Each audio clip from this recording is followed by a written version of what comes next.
Okay, for me I always interest how functional is socialism and communism, how China is getting ahead in industrialization. Well, funnily enough, I've had I've been looking at, over the years I've been looking, over the last year or so I've been looking at this chat GTP thing. Yes. Have you used it at all? Sometimes, yes, I have. So sometimes I thought it was useless. Yes. Other times I thought it was useful.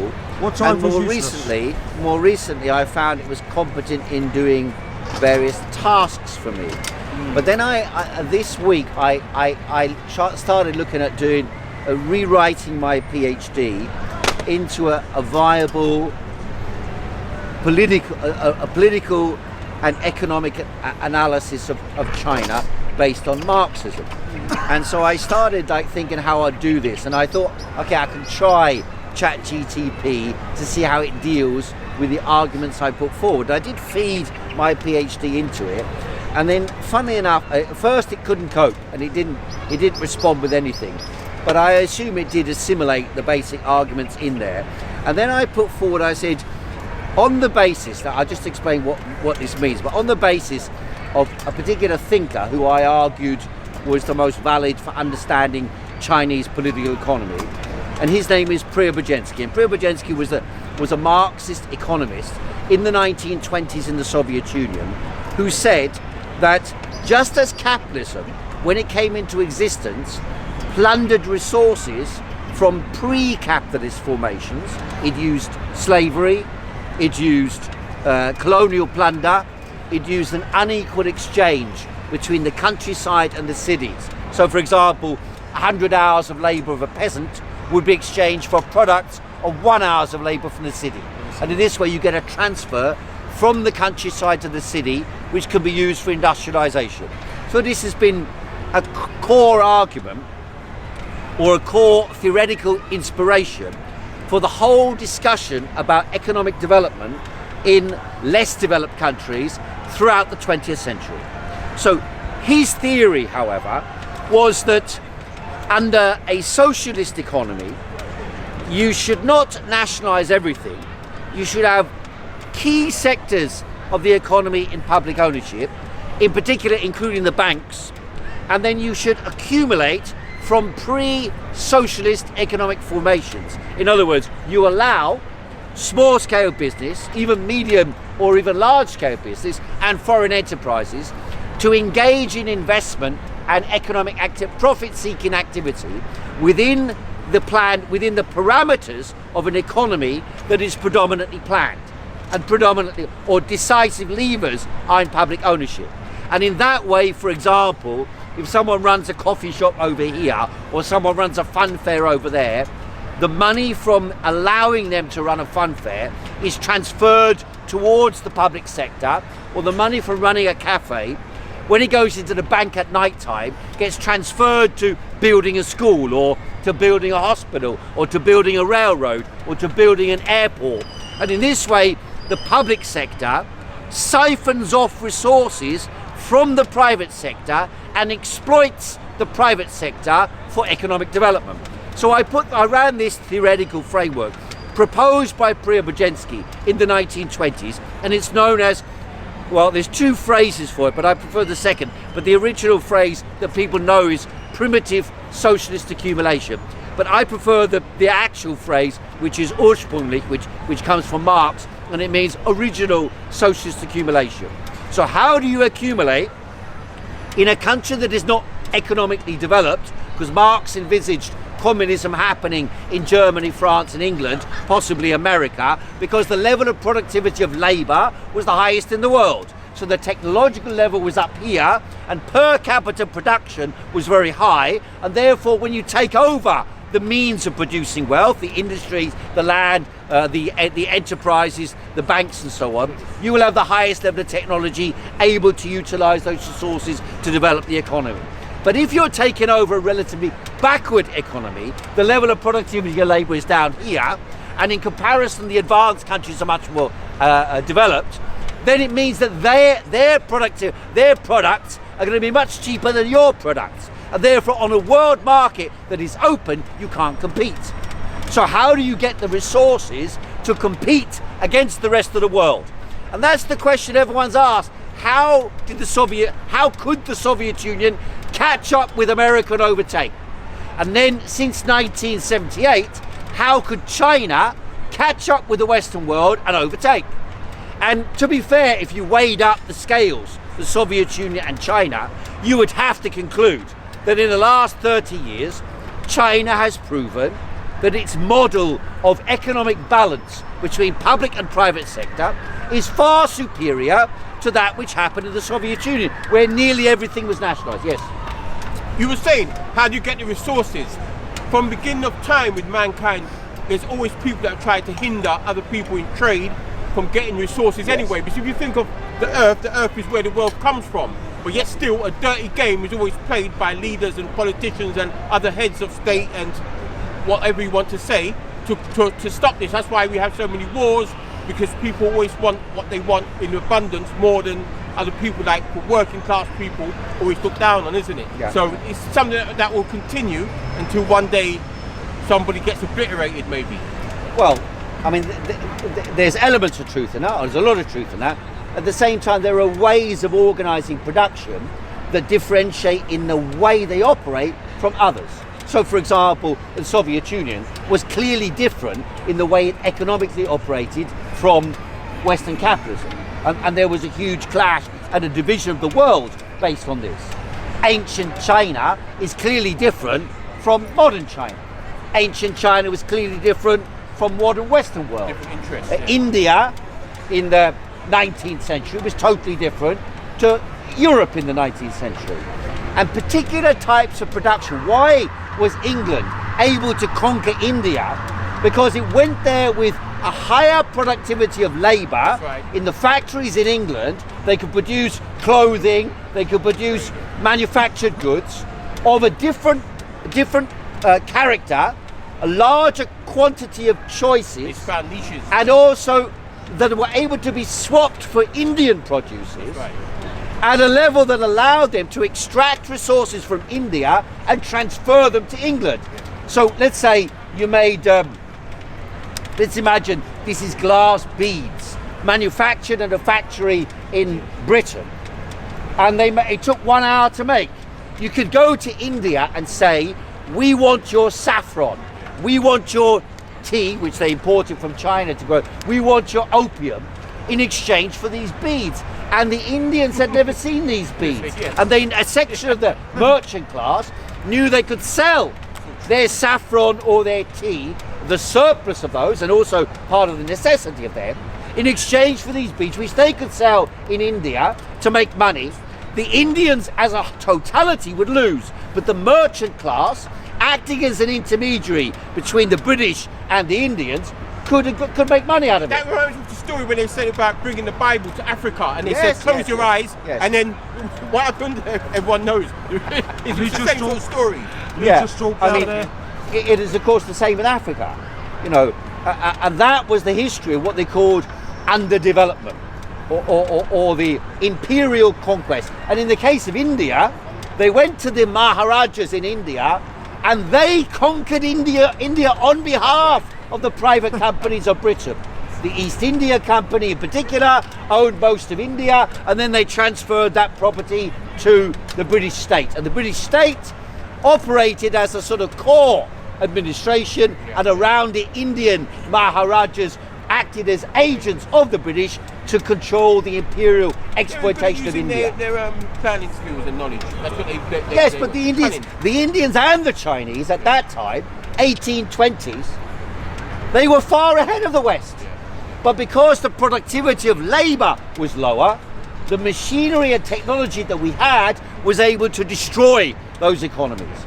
And so in the world today, we have this giant clash between China and America about the future of technology.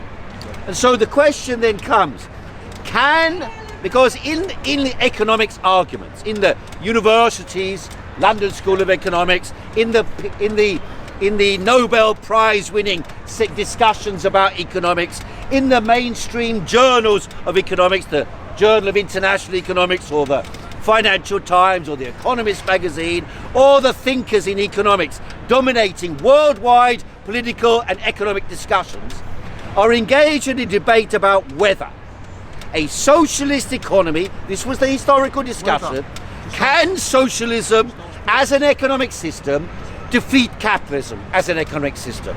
And this debate was held, there was a central debate about this, held in the 1920s between one of the main theoreticians of modern capitalism, and his name was Ludwig von Mises. And his followers were Hayek, and Margaret Thatcher was a supporter of Hayek, Ronald Reagan was a supporter of Hayek.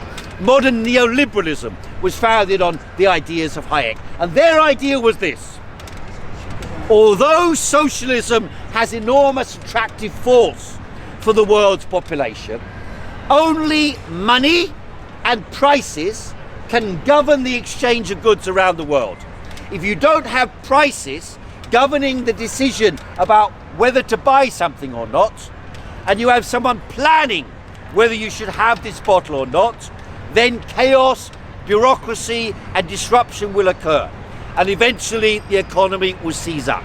And in relation to the Soviet Union, this is certainly what happened, because the decisive levers, or in fact nearly all of the economy, was in public ownership, and they were able, because they were able to develop industrial production, they were able to develop steel mills, they were able to build big roads, they were able to build some railroads, they were able to build nuclear plants, they were able to defeat the Nazis at war, but they were not able to produce advanced computing able to compete at a similar level and speed with the West.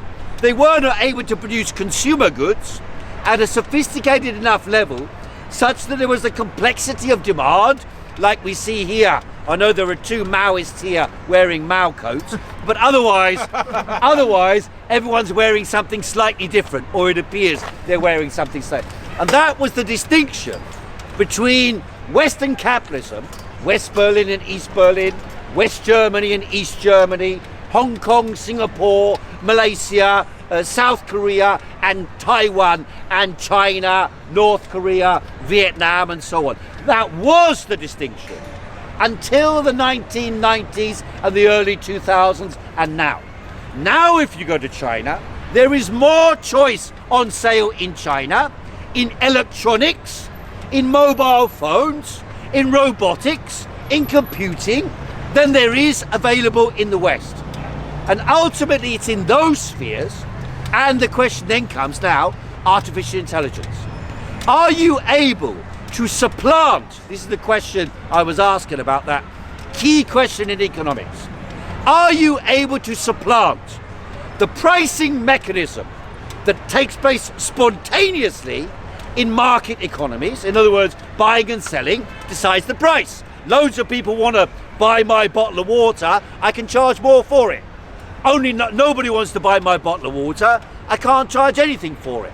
So the price falls. Everybody who participates on eBay knows this basic supply and demand dynamic. And that supposedly is what drives the entire world economy of capitalism, according to the dominant economic theory of the last 100 years. 100 years, I say. Now, the question then comes, can a planned economy, using modern technology, using artificial intelligence, can it supplant and replace the pricing mechanism as the key mechanism for distributing goods and for responding to demand within the population? That discussion was initially held in the 1920s, and the counterposing force to the capitalist argument was a man by the name of Oscar Lange. And Oscar Lange said, you can, just the same as large-scale corporations, let's say the Cumberland Hotel across the road, it's a large organization. So in other words, it can't just function on pricing principles. If the Cumberland Hotel employs 1,000 workers, then those 1,000 workers, you must plan what they're going to do. You must plan they're going to clean the rooms, they're going to change the sheets, they're going to cook the food. It's a planned operation, internal, inside the Cumberland Hotel. Cumberland Hotel versus the marketplace advertises rooms for sale on the marketplace, and the price of the rooms fluctuates on booking.com every day depending upon supply and demand. but the internal operation of the Cumberland Hotel is a planned economy. Now, Oscar Langer said, because it's a planned economy, a bureaucracy administering the Cumberland Hotel will operate like a bureaucracy in the Soviet Union or in a planned economy as a whole. Now, that proved to be, if you like, with the case of the Soviet Union, there was no evidence that the Soviet Union was able to respond effectively to market demand and to change that according to bureaucratic plan. So in other words, the implication from Langer was that the Cumberland Hotel operated like a planned, the bureaucracy administering that, even though they're capitalists, would respond, if you like, bureaucratically. Okay, now we're going to clean the room twice a day instead of once a day, or every 2 days instead of every day. So they would make bureaucratic decisions, but they still function relatively effectively from the point of view of the market.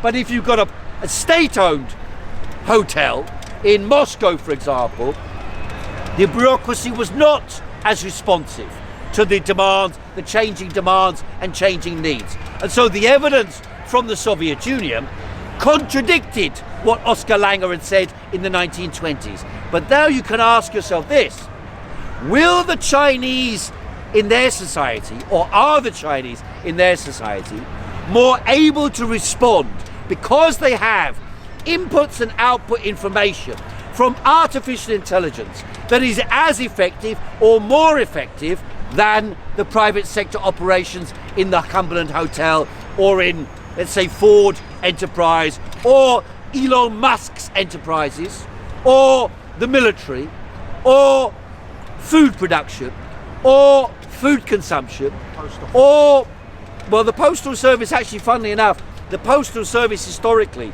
when Vladimir Lenin, the Russian revolutionary, discussed the possibility for establishing socialism, he initially in about 1917, he discussed the idea, well, what is the parallel for socialism in the advanced countries? And he said, well, the Postal Service is an illustration of how a socialistic economy would gradually conquer the world.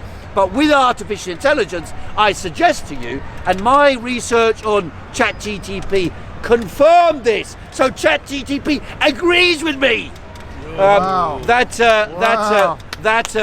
socialism with artificial intelligence, based on the planning principle dominating the private sector in China, can function as effectively as capitalism, particularly in the developmental phase of society. So in theory, this comes on to the question we were discussing earlier on. Could Africa, based on those principles, raise its economy in a similar way to the way China has done over the last 30 years or so? And obviously that's on the minds of intellectuals and thinkers in Africa, because otherwise they wouldn't have that affinity. One, they get a bit of money out of it, but there's also an affinity. How do we raise Africa out of the colonial domination? Economic colonialism and direct colonialism. And that's a central question for the people of Africa, same with South America. And so I think that's an important question, and that's the central question I've been looking at this week. If anybody's interested in that, I'll send them the communications I had about that. Yes, sir. The current Chinese economy. He does what? Is it a planned economy? Right, it is a plan. I believe it is a planned economy, and I believe the Soviet Union was less planned. When did it So start? even though officially the Soviet Union was a planned economy, in fact, because they were trying to plan things that were not plannable, they took excessive control over the economy.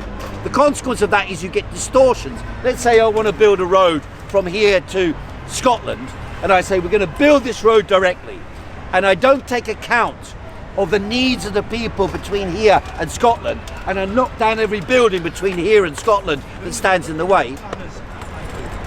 Well, they were Communist Party officials and bureaucrats. Who do you think they are? The West. Yes. No, not in the Soviet Union. Yes.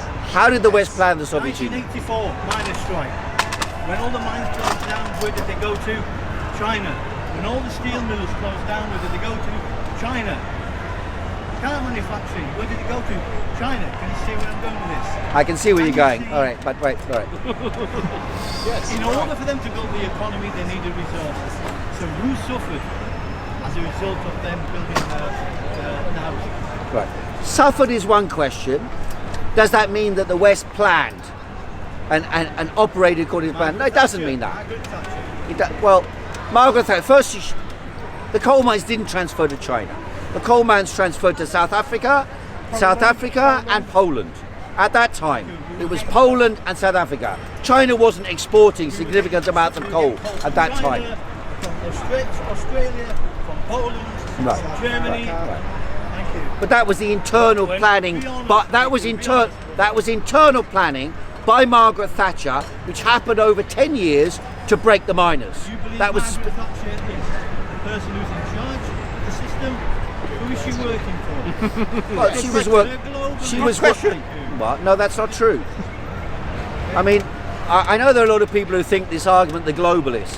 What is the globalist? The globalist is a layer of international capitalists who would like to create a global free.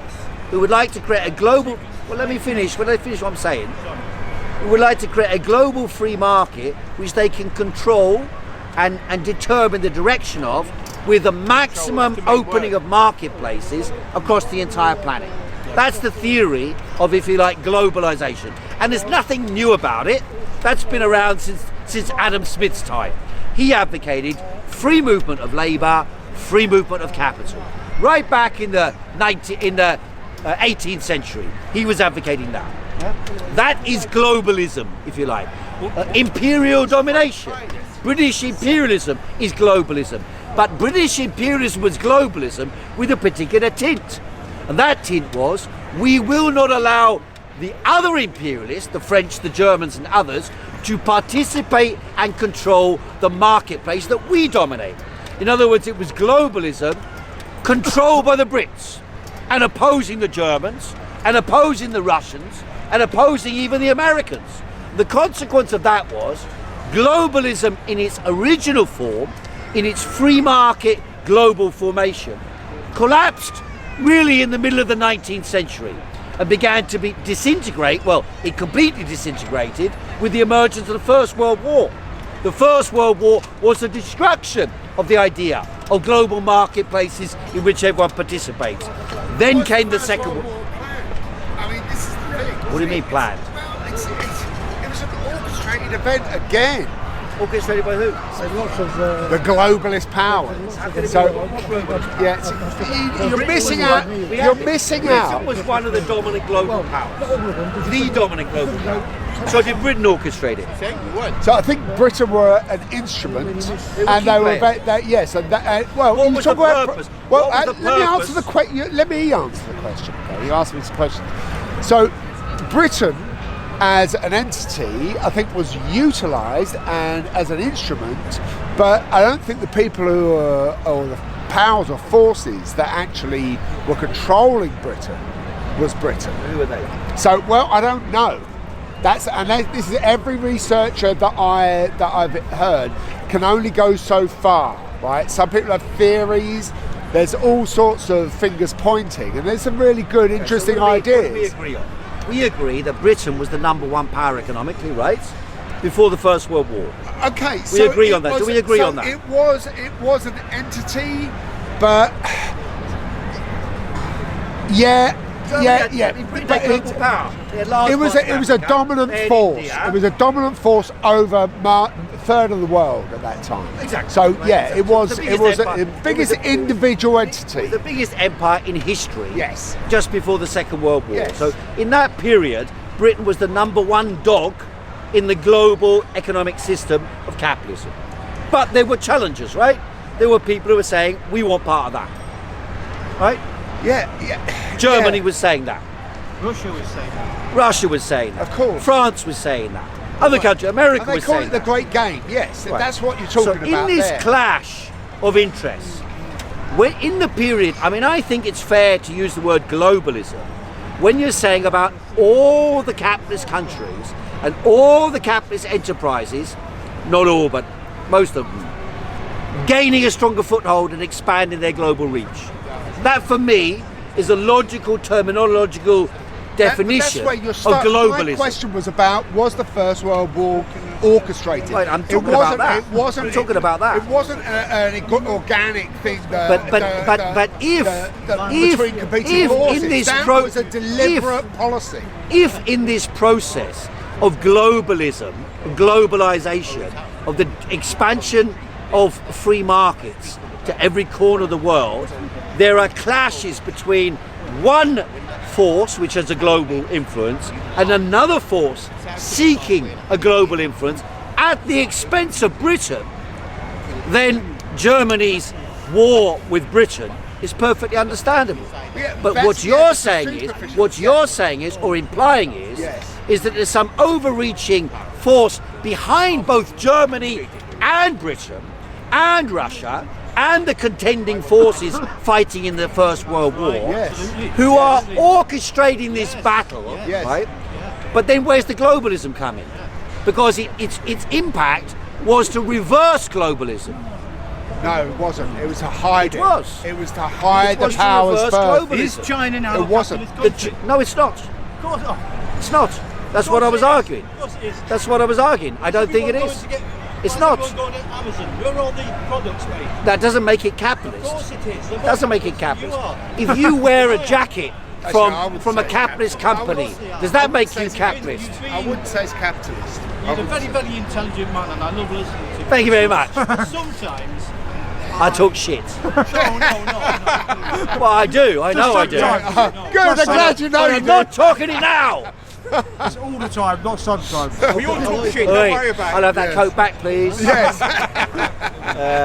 We all So- talk shit. On the issue, So the issue I'm arguing, Yes. and I know you're what you're. I mean, I don't think I'm misrepresenting what you're saying. No, you did a pretty good job. So, yeah. so what I'm arguing now is, and this is what I've been trying to say over the last few months, in distinction to a number of other people at Speaker's Corner, is I do not believe the process of globalism and globalization is the general trajectory we're witnessing today.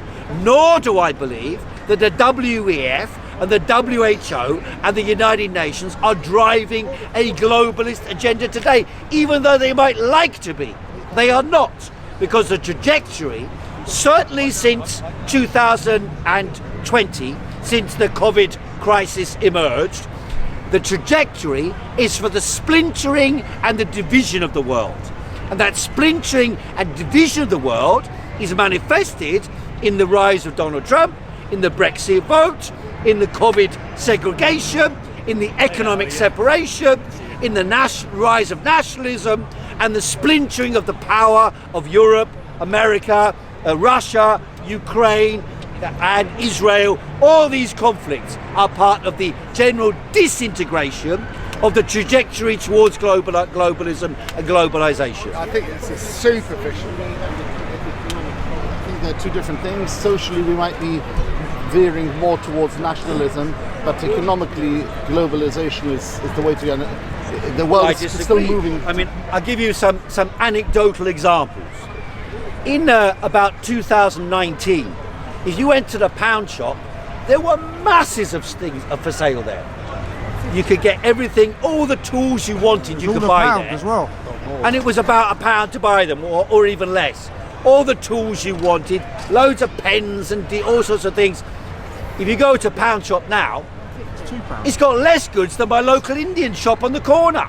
£3. And he's only the size of my living room, and he's got more goods available than the pound shop's got available. It's all stolen. If you look at the choice of goods available, now some people could say, oh, that's to do with Brexit. But actually it's not to do with Brexit. It's because globally, the integration of marketplaces has reversed.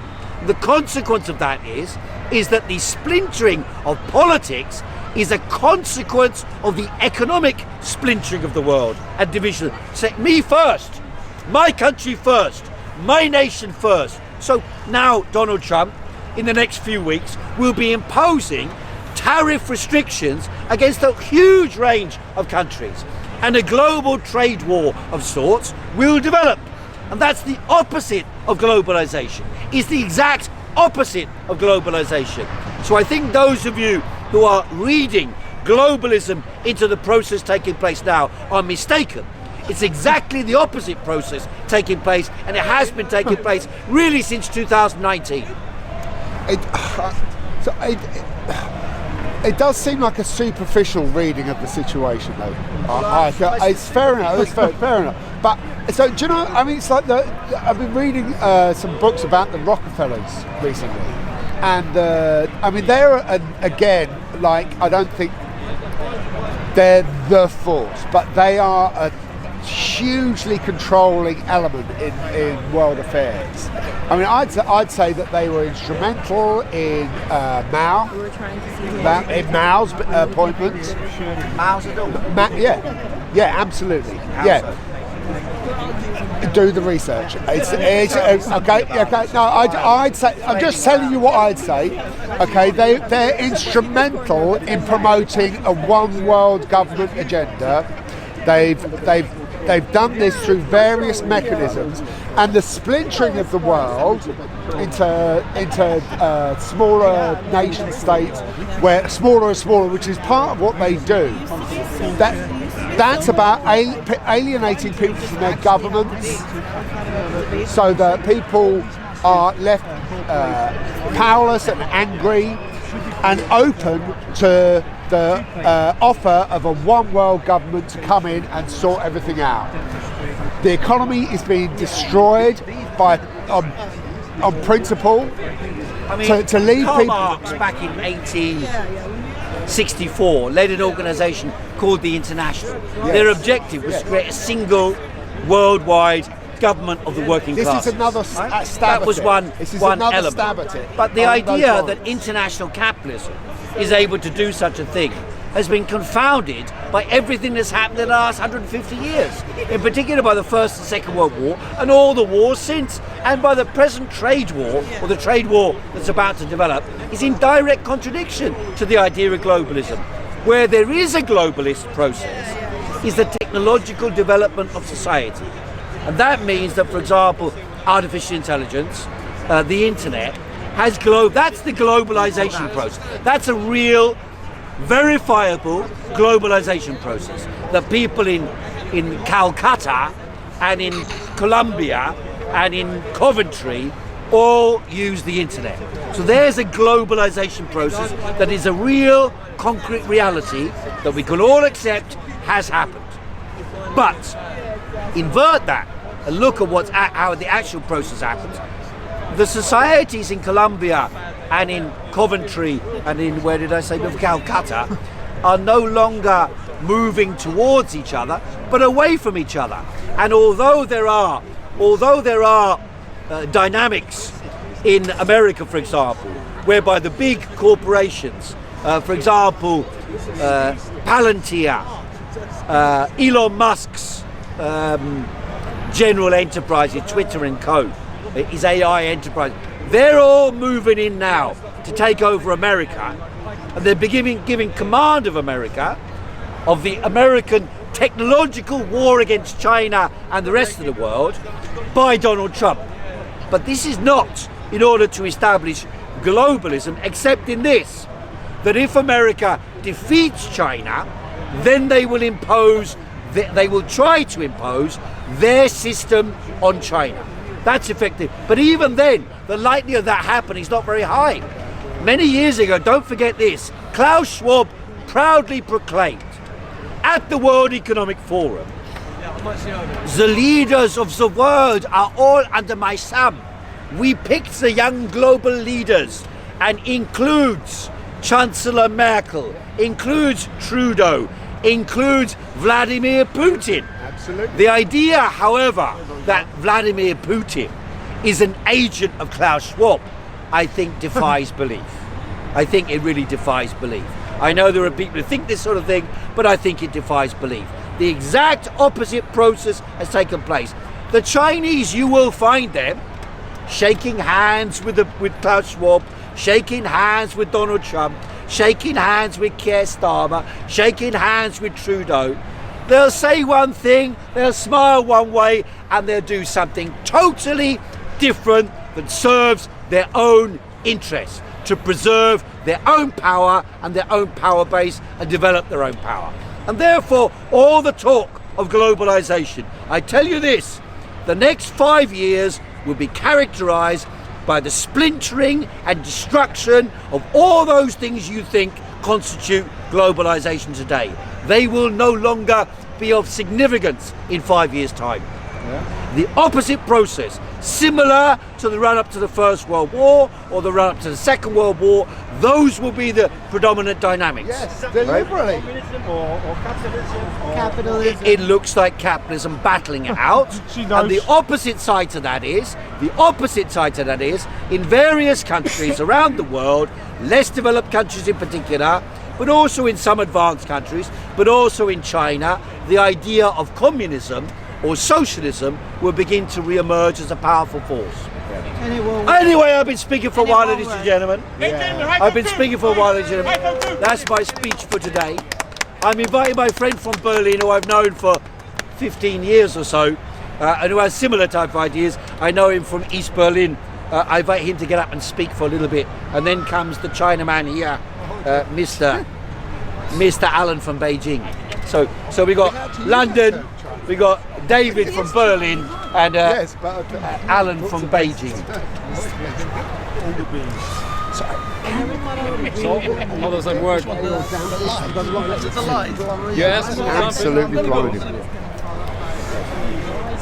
What do you want to know? It's at my eyes, it's hurt my eyes. Fire away. Fire away. I worked a long time in Venezuela. I should made England have a German manager? What? Should Shut England have a up. German What manager? I think about this? What do you think about England football team having a German manager? Don't know nothing about it. I worked a long time in Latin America, in Venezuela, Bolivia, and in Cuba. So I've been close to the political processes there. You know, left-wing politics in that countries. If you want, we can talk about this. Yeah, if you what's have the, an what's the opinion. future of South America? And What's what the future? happened over the last few years? Yeah, there was a left shift. No, there was the intent to. We would say it's more like a social democratic program. No, here they talked Meaning about what? that says Meaning what? meaning that they try to give some of the resources back to the public to make a redistribution of resources, but not to control elemental parts of the economy or to plan something. That was for certainly the case in Venezuela. No? They have a big oil revenue, but they didn't transform it into some industrialization. So that's the whole problem of this economy. What they have, it's not the thing of Chavez of Maduro. It's longer than that. No, they had it in the 70s. In the 70s, also the oil prices were up. What do you think happened in Venezuela? Yeah, I'm going to explain now. And then in the 80s, the prices fell down. They just spent a lot, and they got in debt, and they imported goods. And when they imported goods, there wasn't a possible competition inside of the country, so there wasn't production in agriculture, and there wasn't industrial production. And the whole society all worked for the state. No, they get some money from the oil revenue, or they sold some stuff they imported. No, and the same thing happened again with Chavez. Chavez did some of the stuff. No, they tried to make some industrial processes. There also were big movements. There were some big movements who tried to occupy factories and to try to manage the production. But there also were some of the bureaucratic forces that got money by the importing of stuff. No, they get some provision from it. So this was the counter force, no? And it was what's. You're not mentioning corruption. Yeah, that is corruption. It is corruption. It's exactly corruption. It's Are you all from Venezuela? corruption. I mean, Yeah. It is corruption. Exactly, no. So it's another force what emerged inside of Chavism, what the Venezuelan people called the Bolivarian bourgeoisie, no, like a new class inside of the bureaucracy who tried also to benefit from importing stuff, no. So it was not sustainable like a project, no. For certain time, no, there was political no, uprising in whole Latin America because it was inspiring. Because for the time when the oil prices were high, no, they could do some social stuff. They could take better education or get the medics from Cuba. So there were possibilities to what better the situation of the people for like 15 years. No, with some contradictions, because also the murder, no, the homicide rate went up. Contradictory. Is that internal or external? Because the Chavez revolution, Yeah. was huge, massively under attack. Yeah, it was massively under attack. So it's no question. So it's like, yeah, there were all manner of dirty tricks going on. It's like, yeah, and which were to be expected, really. They did a coup. They did a coup in 2002. Yeah, absolutely. That was orchestrated, and then they tried to things like that. No, which he are all tank him. He did the coup himself. Well, Did he? yeah. Yes, he did. I don't think and so. that's how he got rid of all his opposition. No, he didn't get rid of the opposition. Anyway, in 2007 he lost an election. It was the enmienda. No, so there were elections. It doesn't matter if you lose an election in Venezuela as long as you can fix it. Yeah, what I'm saying is that there were possibilities for the opposition to postulate themselves for a long time. I think that not anymore, that now the possibilities for the opposition are small because the control of the state is really big, no, with Maduro, but before there were, and there was also it's part of the contradiction of politics in Venezuela, no, like every year they had one type of election, so always when they had an election, the state went to give the people some stuff they imported with the oil revenue. So they never used sufficient amount of the oil revenue to industrialize their own country. Or they had the contradiction, like I said, no, that they also, you said, no, the forces who went against it, no, the coup in 2002, and then 2003 and 2004 there was like an empirical, how do you call this, Unternehmerstreik, an employer's strike. Of the employee, no, of the employers. Yeah, they shut down some factories because they tried to tank the economy and then push Chavez outside. But it happened then. A lot of these existing fabrics, no, were took by the workers, no, like I said, no. So that doesn't function either. But then there were a lot of intents from these movements to industrialize, no, to produce some stuff, and it got into contradiction with the bureaucrats, no, who imported and benefits from the importation, no, or corruption, if you want to say it like that, no. Yes, so I think that's the biggest issue, and it's sadly that the corruption is by the government. Yeah, that's Not what by I the said. industrialists. That's what I said. By the government, but also by the opposition, because there are big forces in the opposition who benefit themselves also from double currency, from importing stuff, and it's also in position that Chavez and Maduro bought themselves somehow stability to leave the opposition, no, in the commerce of importing stuff, no. So there also is a big corruption from the opposition, no. If we believe it or not, but there's not big production in Venezuela. So there's no production because there is absolutely zero incentive. Yeah. But it's something.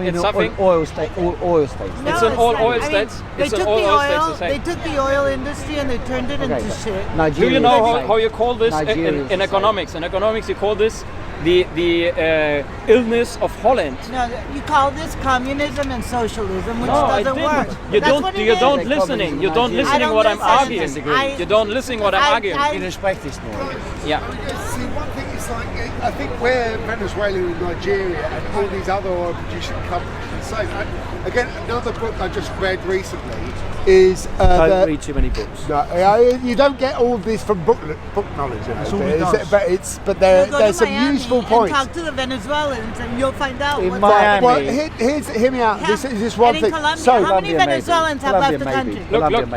Well, there's like you contradicted me, but you didn't listen. No, I'm not arguing that this was socialism. I'm arguing the contrary. She disagrees with you. It happens. Yeah. Like all the time. Yeah. all when right. You things can are- disagree. You these disagree, but days, you have when engaged in anything- the argument. When no? anything seems totalitarian, they straight away put upon the communist or socialist label. It's got nothing to do with socialism. Or ideas They from try to put from in private to socialism. public wealth. They For a tried long to time, put it socialism wasn't and either communism. That was the point. totalitarian. Joe It Stalin- wasn't totalitarian with Joe Chavez. Stalin There were big would have had them elections, shot. and the majority of people elected him, and they elected him because they went better for a time because of the importation of the stuff. The thing is, it was not sustainable. It wasn't sustainable so because you have to happened in the produce last inside of the 20-something country. years. That's the big Yeah. issue. So I think Because of corruption. There's now always been what they a lot had of to power. do that you Under need capitalism as movements who have a program, who have somehow a strategy, and and see the problem how it's happening. No, you have to say, okay, we have to take some part of the economy, and we have to develop some part of the economy. You can't just speak. Nine banks have been bailed out by the US government in the last 10 years. So Marx said eventually every bank will go to become one bank. So does that mean America is taking the socialist model? Yes. Because Yes. What are you essentially, talking about? It is. You it really Rothschild is. freak. It really is. It's all those books you've read. Socialism for the rich, tough Rothschild love for the freaks. rest of us. Yeah, it is. No, so, like so the capitalism confessions of an economic free. hitman shows that in country the after opposite. country after I believe in country, capitalism global 100%. capitalism dictate No, and fought when and you have a government that- enslaved Argentina. countries Oh through yeah, debt. Milei. I love Milei. You go out there. You can go to Argentina. Well, let's see where in a year from now we'll find out where We each will country indeed, is. we will I can tell you where Venezuela is. Come back here then. There's 3 million, Hang 4 on, we're gonna million in come back Colombia. then. I'm from Colombia. There's how many They millions went in left, though, Miami? didn't they? The Colombians went left, despite Maduro. Yeah, They Yeah, still the voted Colombians left. because The they're ones Right. in Miami, But they haven't let doesn't them do matter so much. anything. But yeah, But still, But they they haven't vote- let still because they they're wanted. idiots. The But masses it's the youth, wanted to. because the youth is brainwashed. Oh, there They you get go. control of the It speaker. is the youth They're is just- brainwashed. they're control. less Yeah, bad- yeah, they're yeah. less bad than the military dictators, which No. they look around in all these A other good Countries. military Nothing. dictatorship is better than a What? bad. I say you can call a halt. And yeah. Oh, yeah.